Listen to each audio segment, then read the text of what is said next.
आज हम बात करेंगे सारीवा की। सारीवा जिसे अनंतमूल भी कहा जाता है।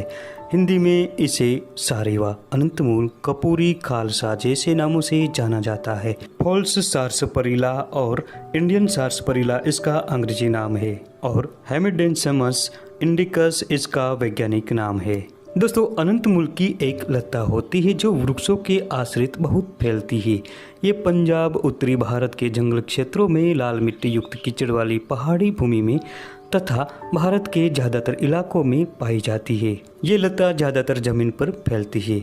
ये बहुत लंबी बढ़ती है और इसकी किसी भी शाखा को तोड़ने पर दूध निकलता है और चिकनी होती है। इसकी शाखाएं लंबी, चिकनी, अनेक और पतली तथा गोलाकार होती है। इसके पत्ते 3 से 4 इंच लंबे तथा जामुन के पत्तों के सदृश होते हैं। इन पत्तों पर सफ़ेद रंग की लकीरें दिखाई देती है। इस लता पर दो जोड़े में विपरीत दिशा में फली लगती है। इन कच्ची फलियों को तोड़ने पर भी अंदर से दूध निकलता है। यह जब पूरी तरह पक जाती है और सूख जाए तब तोड़ने पर इसमें से रुई के समान रेशे निकलते हैं। इसकी जड़ें टेढ़ी मेढ़ी और लंबी होती है। दोस्तों, इस अनंतमूल के पत्तों को पीसकर दांतों के नीचे दबाने से ही दंत रोग नष्ट हो जाते हैं। जिन महिलाओं के छोटे बच्चे बीमार और कमज़ोर हो उन्हें इस सारीवा के मूल का सेवन अवश्य कराना चाहिए। दोस्तों, इस अनंतमूल को बायोडिन के साथ रोजाना देते रहने से मृत्यु के मुख में हुए बच्चे भी नया जीवन पा जाते हैं। छोटे बच्चों के लिए तो ये अमृत के समान गुणकारी है। दोस्तों, इस अनंतमूल सारीवा के चूर्ण को सुबह शाम रोजाना सेवन कराने से जिन स्त्रियों को गर्मी या और किसी वजह से गर्भपात हो जाता है या बालक का जन्म के समय ही मृत्यु हो जाता है, ऐसी स्थिति में उन स्त्रियों को अनंतमूल के शीतल कषाय का सेवन अवश्य ही करना चाहिए। गर्भ ठहरने से लेकर बच्चे के जन्म तक इसका प्रयोग करने से गर्भपात होना बंद हो जाता है और गर्भपात का भय ही नहीं रहता। ये प्रयोग करने से अत्यंत निरोगी, हष्टपुष्ट और गौरवपूर्ण बालक पैदा होता है। दोस्तों, इस बेल के मूल का चूर्ण 1 से 2 ग्राम की मात्रा में लें और इसका फांट या क्वाथ बनाकर 15 से 30 मिली की मात्रा में सेवन कराएं। इससे महिलाओं में होने वाला श्वेत प्रदर यानी सफ़ेद पानी की समस्या दूर होती है।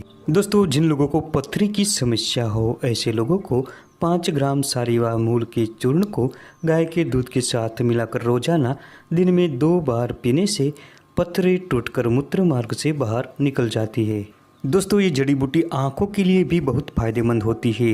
इस अनंतमूल के जड़ को बासी पानी में पीसकर या इसके पत्तों को जलाकर इसकी राख बना ले और इस राख को शहद के साथ मिलाकर आंखों में आंजने से आंखों की सूजन नष्ट हो जाती है। दोस्तों, इस अनंतमूल की जड़ को केले के पत्ते में लपेटकर भूबल में गर्म करें।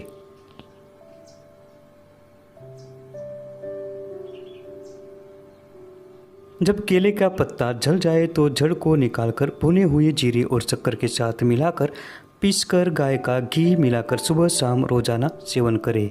इस प्रयोग को करने से पेशाब और वीर्य संबंधी सारे विकारों का शमन होता है। सारीवा के मूल और अड़ूसा के पत्तों को मिलाकर इसका चूर्ण बना ले और इन दोनों को मिलाकर 2 से 4 ग्राम की मात्रा में दूध के साथ सुबह शाम रोजाना सेवन करने से सभी प्रकार के श्वास रोग नष्ट होते हैं। जिन लोगों के बाल झड़ रहे हो तो सारीवा के मूल का चूर्ण 2 ग्राम की मात्रा में दिन में 2 से 3 बार पानी के साथ सेवन करें।